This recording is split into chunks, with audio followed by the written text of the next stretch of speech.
সব নায়িকারা কেন সাকিব খানের এত প্রশংসা করেন? এটা কি শুধুই সম্মান, নাকি এর পেছনে আছে ঢালিউডের অঘোষিত পাওয়ার গেম?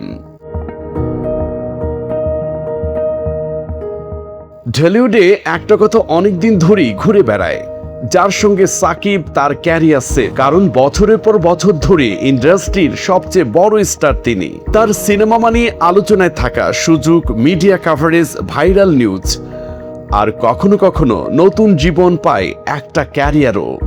তাই প্রশ্ন উঠেছে, নায়িকারা কি সত্যি এত মুগ্ধ, নাকি এটা শুধুই ইন্ডাস্ট্রিতে টিকে থাকার কৌশল? অনেকে মনে করেন ঢালিউডে কাজের সুযোগ শুধু ট্যালেন্টে হয় না, সম্পর্কীয় হয়। বড় স্টারের সঙ্গে ভালো সম্পর্ক মানে বড় প্রজেক্ট, বেশি প্রচার, আর ভবিষ্যতে আরও কাজের দরজা খুলে যাওয়া। আরও একটা বিষয় নিশ্চয়ই লক্ষ্য করেছেন, সাকিব খানকে নিয়ে কেউ কিছু বললে সেটা নিউজ হয়, ফেসবুকে ভাইরাল হয়, ইউটিউবে ট্রেন্ডিংয়ে যায়। তাই কেউ কেউ ইচ্ছা করেই প্রশংসা করেন শুধু আলোচনায় থাকার জন্য। কারণ এই ইন্ডাস্ট্রিতে আলোচনায় থাকা মানে চাহিদায় থাকা।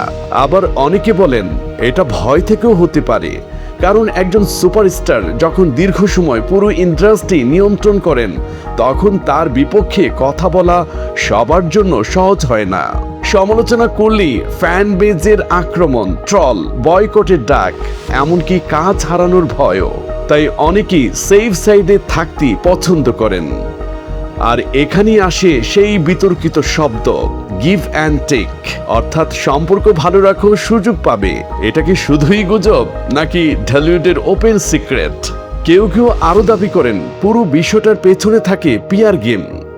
একটা ইমেজ তৈরি করা হয় যেখানে সবাই দেখাবে তিনি ইন্ডাস্ট্রির 1 নম্বর, সবাই তার ভক্ত। কিন্তু প্রশ্ন হচ্ছে, এত প্রশংসা কি সত্যিকারের সম্মান, নাকি ক্যারিয়ার বাঁচানোর ক্যালকুলেশন? আপনার কি মনে হয়, নায়িকারা কি সত্যি মুগ্ধ, নাকি ঢালিউডে টিকে থাকার জন্য এটাই নিয়ম?